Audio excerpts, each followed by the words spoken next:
actually isn't the bikes. The bikes are cool, Yeah. but the people are what are way cooler. Put the money where the people are and then grow the business that way instead of just chasing numbers and metrics all the time. No, put it back into the people.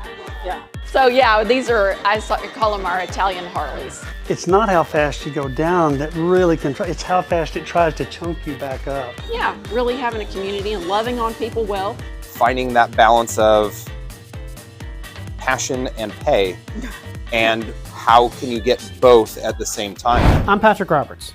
I'm an Emmy-nominated photojournalist working for Motorcycle Powersports News. That's the thing that I can do. That's the thing that I know. I've been tasked with heading to Vegas and covering the AIMExpo February 6th through the 8th. As I see it, what better way of covering something this cool but to just jump in feet first and really experiencing it? And what better way to experience a motorcycle and powersports convention than to get there on a sweet bike? So I asked my friend, MPN coordinator at large and all-around motorcycle guru, Jacqui Van Ham, to help me out. Jacqui is definitely the guide on this journey. And together, we'll find our way across the USA, meet some incredible people, and experience the beauty and majesty of this country the best way we know how, on two wheels. Okay. It's about the best dang motorcycle stuff. Yep.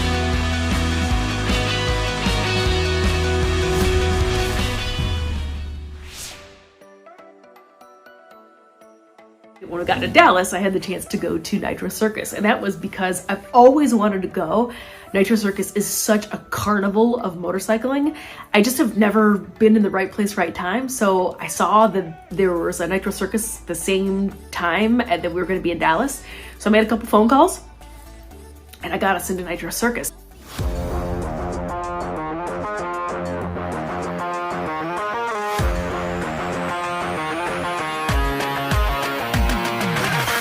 So we're ready to party out here tonight!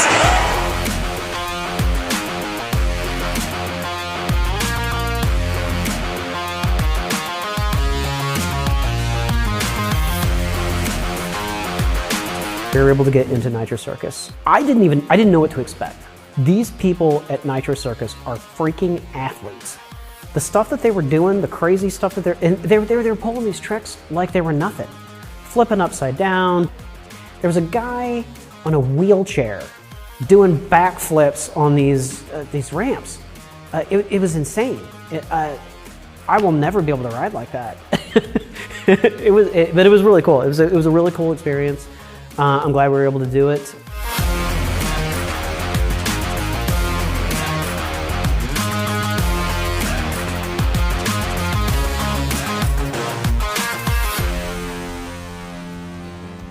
Oddly enough, Jacqui, while we were there at the show, she saw somebody she knew, of course, because it's Jacqui and she knows everybody. And the gentleman she met runs a custom speed shop for superbikes, and invited us to go check out his shop.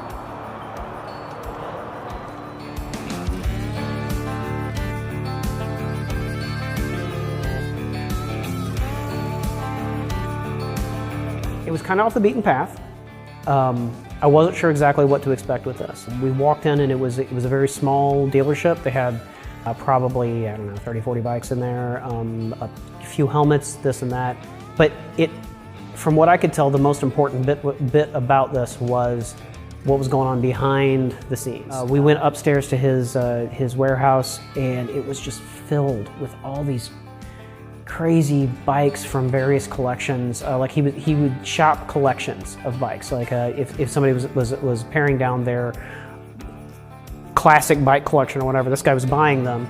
Are you noticing as the collector community is getting older and aging out, which is a nice way of saying passing on, or liquidating their collections? Well, that's what I've been trying to do is I want to buy those collections. Okay. Yeah. I was gonna say that's the thing, because it's hard. You know, a lot of people will get to a point where they want to start selling down or selling off, but there's not a lot of people that will go take everything. You know, say, I don't like this bike, and I said, nah, we'll just take them all. You know, like that K1. That's a lot of people think that's cool. It's just not me. Yeah. But that came in a collection, and it'll find a new home. Yeah, someone will buy it. Mm-hmm. There's an ask for every single. That's right.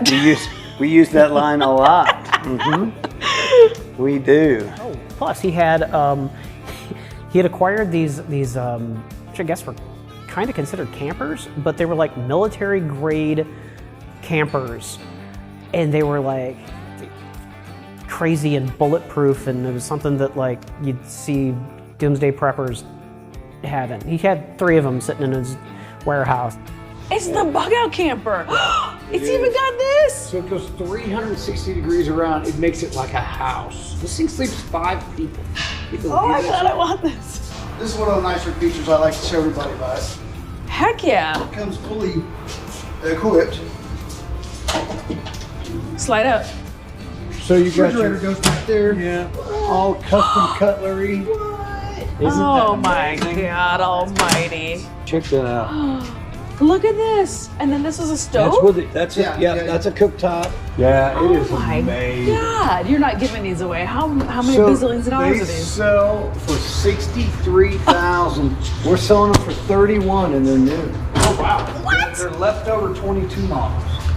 And I found them, and I bought. I was gonna say, did you buy them at auction? Yeah, I did. Good And man. I bought 12 of them total. Yeah, I bought. There's some other models in the back. And Shit. I kept one for myself. They're Of course so you did. badass. Oh my God. Yeah. I mean, Oh my God, they're so trick. Yeah, these are dope, Patrick. Oh my God. It's up 2 feet. Wow. And then the whole ass end drops out into a bedroom with a king size bed. It's all steel. I mean, it's not like a tent. You know, this thing's super badass. Because the traditional versions of these Oh, yeah. are press board. Yeah, so like they're garbage. You can literally rock crawl with this behind your truck. It's airbag, fully articulates. I mean, just it's crazy, yeah. Oh my God. Wait, how do we partner up and get to borrow one of these? I know, right? That is. For real. He just had the weirdest collection of stuff, but he was super, super awesome guy. Again, knew everything there was to know about motorcycles and could talk your leg off about it. It was great.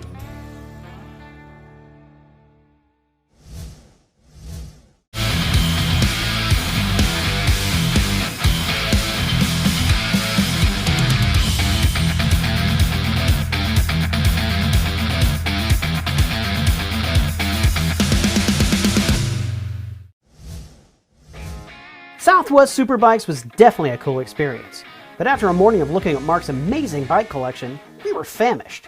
We couldn't visit Dallas without getting some to-die-for barbecue from Terry Black's.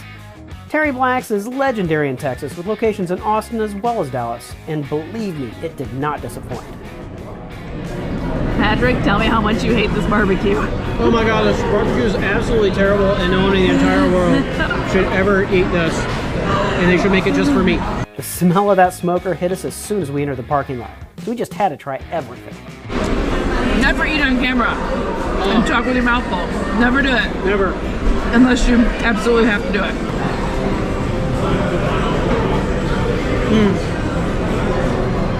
It was flavored perfectly. It was unbelievable. What a great trip. Absolutely. It's already been like so multifaceted about the world of motorcycling and power sports. You know, we've really seen so many different layers and levels, and dealership to collector to curator to entertainment. After Terry Black's, we were stuffed, but we still had one more stop to make before we left Dallas. The Haas Motor Museum and Sculpture Gallery was our final stop before we headed down the road. And wow, it was worth it. Other Motive is for the other vehicles in your life. Walker Products offers a comprehensive selection of small engine components for motorcycle and scooter, UTV, and snowmobile repair and maintenance. Visit walkerproducts.com today. Walker Products Other Motive, powering your ride. So, the Haas Museum, yeah.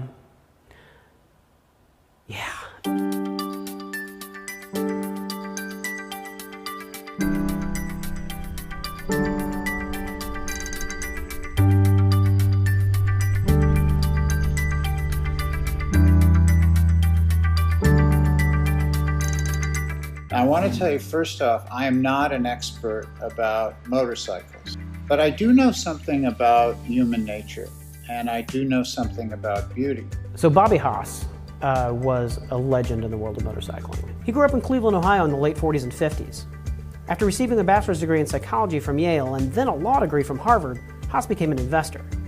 He and his partner at the time, Thomas Hicks, worked through many huge deals, including the purchasing of 49% of 7-Up and Dr. Pepper.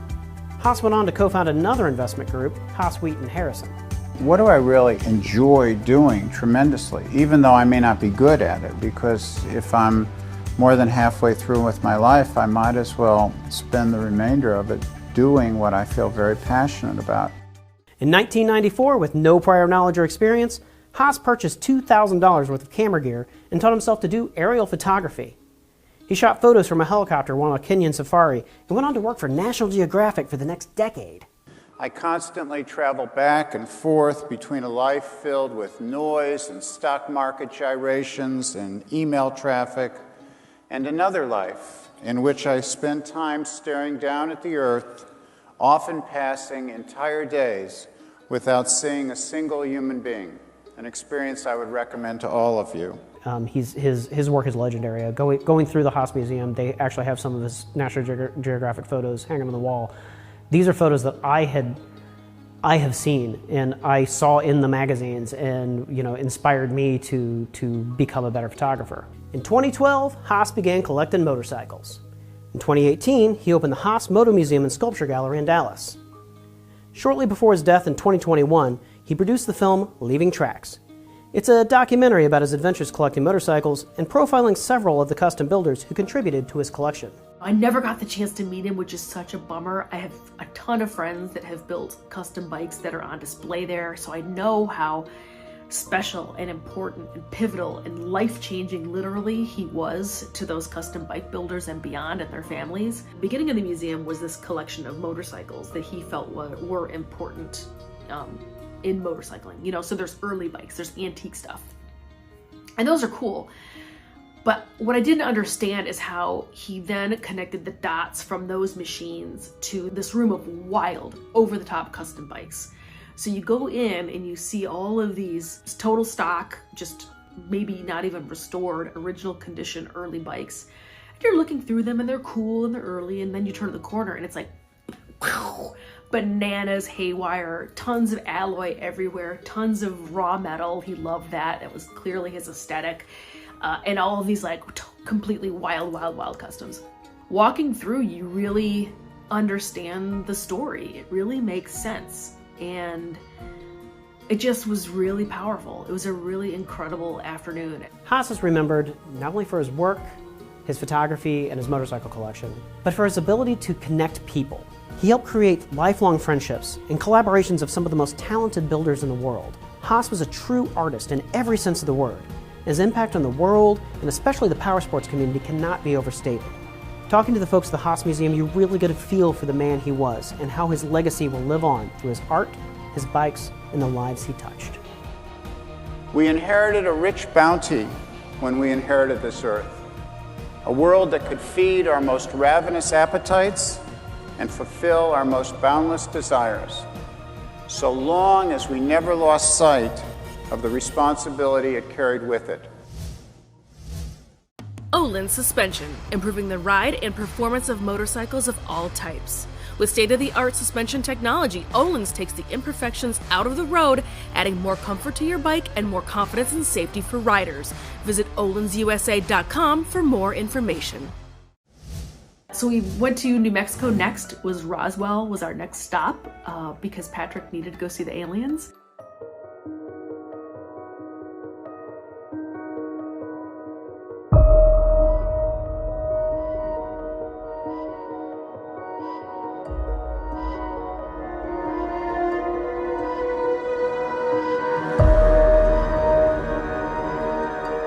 All right, Jackie, here we are, Roswell, New Mexico. As bucket list, this is a bucket list city for me for a long time. I'm a big old nerd, and this is like one of the nerd meccas of America. Of nerdiness? Of nerdiness. Yes, we're here to celebrate the 1947 clearly UFO crash outside Roswell, New Mexico that the government is clearly covering up. That's exactly what's happening. But it's clearly a crash and clearly a cover-up? Absolutely. I'm not sure of all that, but I'm going to let you go ahead and have your moment here. I'm glad that we could scratch those alien yayas for you. There's no wheels involved here, so I really don't know much about Roswell, but I'm excited to check it out. And it's a cool town, and we're in New Mexico, and I'm excited about that. And I'm actually grateful for this terrifically huge jacket because it's actually keeping me really warm, which I'm really excited about. Absolutely, absolutely. The gloves that I've got right there are also keeping my hands nice and toasty with these wonderful heated hand grips. The 1-2 combo. You had to bring up the heated hand grips. You're dead to me. Ride over. I'm flying home right now. I know, I'm excited to go check it out, so let's go see what's going on in Roswell, New Mexico. There we go. Let's go find some aliens.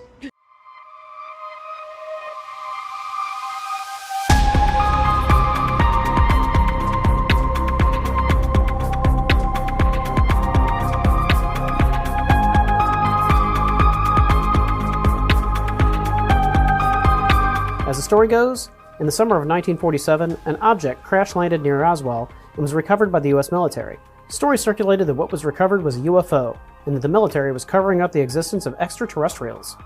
People even believe that bodies of aliens were also found at the crash site. Whatever you believe, what's for certain is that the city of Roswell has completely embraced the UFO lifestyle. Aliens are everywhere, and we weren't going to leave until we went to the International UFO Museum and Research Center.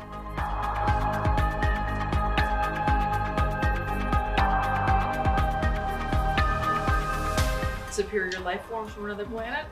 Living down here. I'm just saying. It just keeps getting repeated over and over again. They were all short. They were all small. Napoleon conquered a good bit of Europe.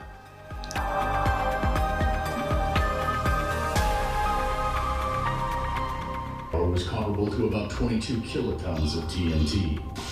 This event sent a message to the entire galaxy. See, I think they're just chilling. And again, it explains squids, which we all know are aliens of the ocean. Absolutely. Let's just completely admit it.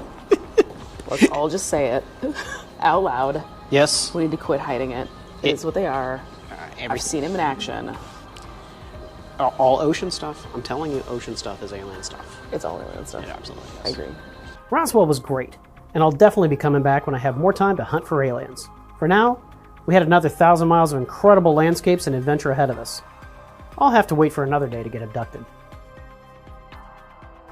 Yeah, we're I don't know how many thousand feet we went up, but we've been on a progressive incline for a while now. It is definitely colder today than it was yesterday. I don't know what to expect at Four Corners tomorrow. We're hopefully taking out ATVs, UTVs, some sort of side-by-sides or something. Hopefully we won't freeze our tootsies off, but we'll find out. We got some pretty decent cold weather gear, so we should be okay, but we'll see what happens. So what's the difference between riding in 80 to 60? Oh, it's night and day. Well, Jacqui was saying the Indian actually runs a little bit hotter on her legs, which yesterday when we were riding it was 85, 90 degrees was kind of an issue, but today it's like just keeping it nice and toasty. It is a difference. Like when you ride in the heat and the humidity, some people dig it, some people don't. It's not too bad on the Scrambler though. I got plenty of airflow, and I don't know, the little side exhaust system there keeps my thighs nice and warm. I feel good. I got plenty of gear on. The bike's running nice. Patrick already mentioned that the Indian does run hot. I have ridden that bike on other rides, the Scout, a lot. It does run really warm. The V-twin engine just naturally wants to run pretty hot. So it's wonderful in cooler weather. I'm really, really digging it. I love the suspension adjustment that we had. It's completely changed that motorcycle. I really am enjoying riding it now. Yeah, I'm looking forward to it. It's gonna be a good time. Yeah, a little bit cooler though. 80 degrees down to 50. Yeah, it's a cold. little bit of a surprise. That's all right. I mean, that's what motorcycling is, right? Every day it's something different. And I broke our cardinal rule because you don't talk about the weather on the motorcycle road trip. Rule number 1. Yeah, but it was crazy. When we pulled into pulled into Mexico last night, it was 75 degrees even at night. And I woke up this morning and checked the weather, and it was 40. I think it was 46 degrees when I woke up. That's a giant change. That's all right. It got a little dicey yesterday when we got on the interstate. When we hit about 75 mile an hour, it kind of wobbled me a little bit. The Triumph sits kind of high, and I mean, obviously, because it's a scrambler. So I think it wonked me a little bit more than it wonked you. That sounds fair? It was okay. I was getting pushed around a little bit, but nothing crazy. It wasn't. It is what it is. Yeah, it wasn't like, you know, we weren't going through a hurricane or anything, so we were all right. Anything bigger though on my my shield, and it would have, I think, it would have pushed me around. Yeah. So I liked it. I like that it's the smaller deflector. Yeah. What do you think about those hand guards? They're the hand deflectors. I'm definitely into those. I really wasn't sure if I was going to enjoy these or not, and I think they really are making a difference. I've never really had these on anything other than a dirt bike, and I really do think that they help. Yeah. So I'm pretty excited about those. Yep. We'll see. Cool. Well, we got 1,000 more miles to go, so. When you're riding through the arid plains of the American Southwest, you feel small. The entire world is spread out ahead of you. You're a little dot in a massive and incredible tapestry of the natural world. In a car, you're disconnected from all that. It's almost like you're watching the world around you on a big TV on a safe and cushy couch. On a motorcycle, it's not like that. You're there. You're connected. You feel the change in air temperature. You smell the trees and the lakes. The air kisses your face as you press forward, mile after mile, with nothing but the dirt and the rocks and the sand in front of you. It's beautiful and humbling. The desert doesn't need you. It doesn't want you. Riding through this massive expanse of natural wonder makes me feel like a tourist in an alien land. I'm an outsider, an observer of this ancient and magical place. My hope is that those that live here understand and appreciate the beauty that exists outside their doors, that the weight of the world is overshadowed by the majestic tapestry of this unspoiled, divine landscape.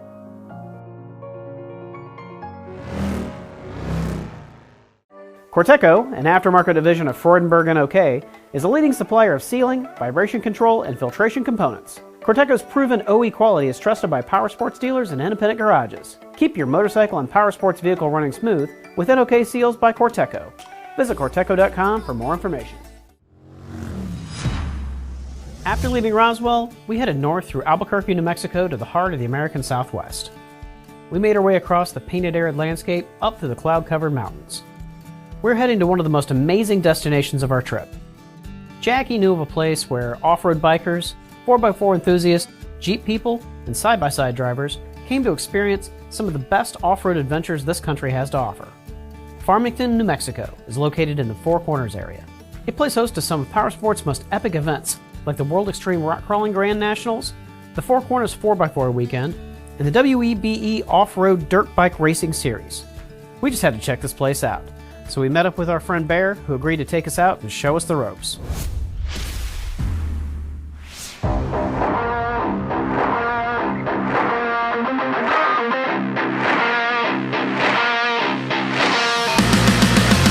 Danny, thanks for letting us stop by here at Bear Automotive. I am so excited about side-by-side day with you. Thanks so much for letting us come on out here, and you're gonna take us on a tour. Heck yes, yeah. We're gonna go hit some pretty cool rocks and high-speed washes, that kind of stuff. Just everything that your growing off-roader needs to have. Perfect. I love to hear that, because I am hopefully going to become a growing off-roader out here. These are going out and playing in the dirt, right? Yes. Everything is going to get gummed up. There is going to be a lot of maintenance involved in keeping these around and keeping these ready to rock and roll. Absolutely. There's some serious maintenance that goes into them, but as far as like a factory machine, like these Cowies, they're awesome. Yeah. We take them out, beat on them, bring them home, wash them up, throw them in the shed, and do it again another day. How long have you been in business doing this? And your main business, by the way, outside of running tours and letting us stop by and go play on side-by-sides for the afternoon, you also build really tricked out Jeep is kind of more of your background, right? Yep. I've been a Jeeper my entire life. Since I was 10 years old, I've been doing Jeeping.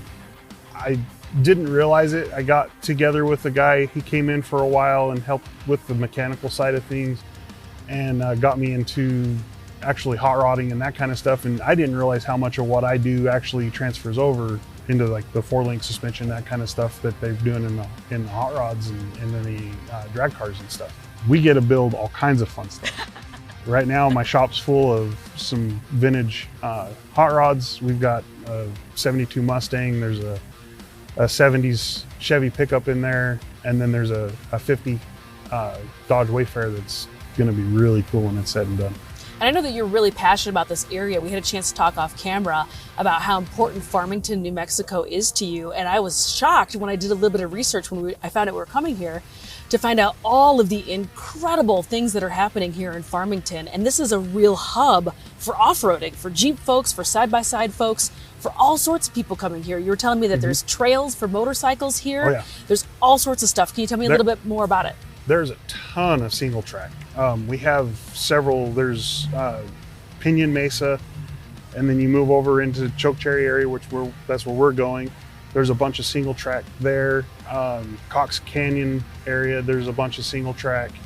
Out towards Navajo Dam, there's some single track. Then we have the dunes. Phenomenal hill climbs. Like they're serious. I'm so glad that you had time to take us out, and I'm kind of shocked because to me this is like perfect time of year to come out here. The winter time a little bit. I don't know if the locals, if you all think it's cold, but it is stunning. No, I like this is my favorite time of the year because it's not too cold or it's not too hot, and you can actually get out and do quite a bit. In the summertime, we get up 110 degrees. Woo! And it's too hot to be out there, but that's whenever we get to do a lot of the night riding and that kind of stuff. That's fun too. All right. Well, it sounds like we're going to have to come back to do a little bit of night riding with you. But let's go ahead and get on these side by sides and go have a little adventure.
Are basically pigs. Yeah. You go out there and there's trash all over. And, it's just terrible. 3 cleanups a year out here. We have construction dumpsters. Oh wow. We have 3 down here and we have 2 at the other end, and we fill them.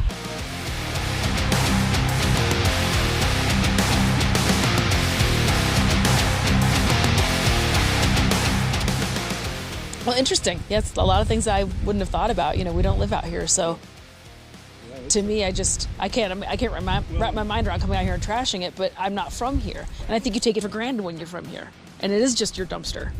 Well, a lot of people look at this and go, "God, how ugly this is!"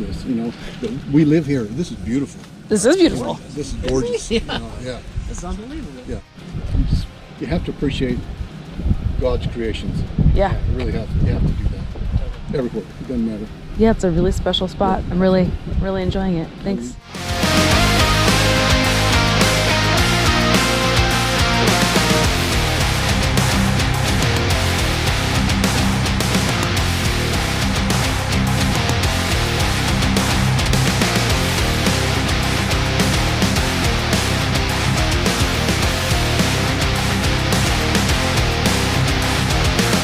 After a day on the trails and learning so much from Bear and his team, we really wanted to try some of the finest food New Mexico had to offer before we packed up.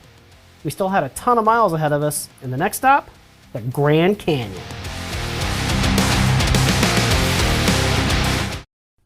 Clunky DMS software at work and beautiful software in your personal life? Check out Black Pearl at blackpearl.com, a game changer designed for modern dealers.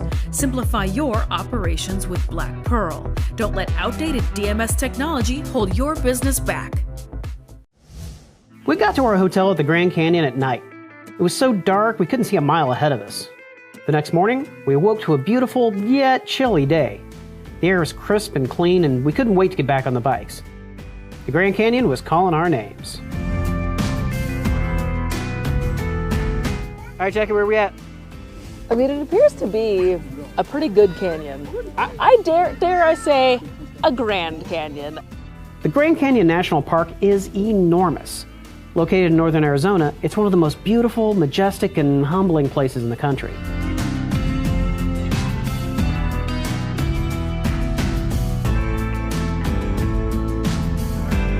The canyon itself encompasses 278 miles of the Colorado River and adjacent uplands. There are hikes and tours you can take through the canyon, but we only had a short time to enjoy this natural marvel. And just as quickly as we arrived, we set out again for another adventure.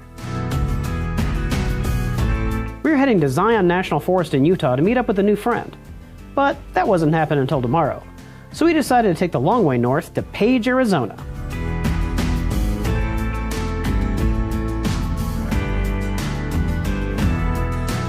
We'd heard of another amazing natural wonder up there. We just had to check it out.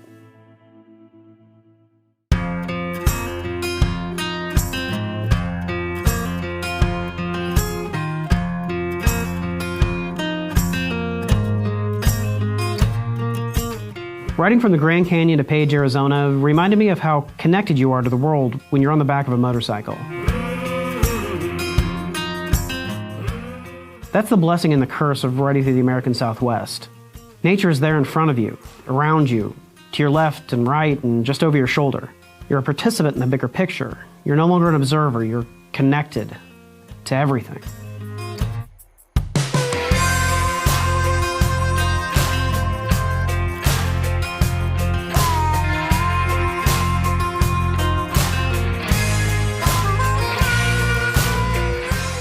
Speeding down an old forgotten stretch of road, vulnerable to the elements only inches away from the asphalt below you, alone with your thoughts. Your mind wanders away from the mundane problems of work and home. Idiot politicians and noisy internet blowhards hold no power over you. It's just you, the machine, and the road.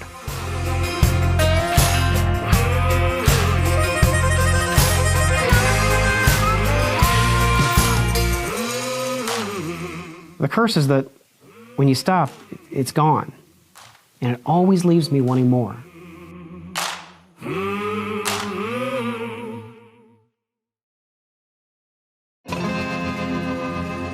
We rolled into Page about an hour before sundown.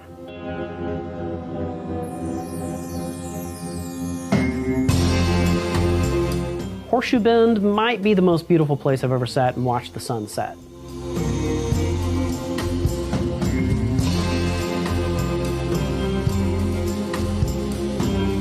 And we weren't alone. Hundreds of other pilgrims, seekers, travelers, and maybe a local or two turned out to behold this natural wonder. We even saw a couple getting married on the rim just before the sun disappeared over the horizon. I will definitely be coming back to Horseshoe Bend.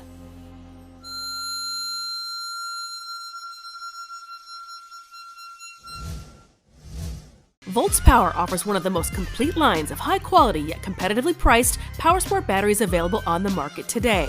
From those hard-to-find 6 and 12-volt applications to their high-performance V-twin line, Voltz Power can pretty much cover all of your Powersport battery needs.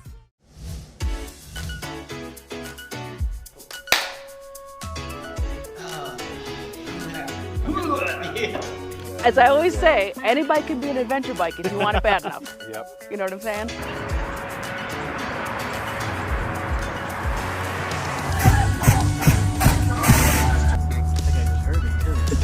I have so many good pictures of you making amazing faces. Oh, I'm sure you do. I can't wait to send them to you. Oh, well. I've been saving for a special occasion.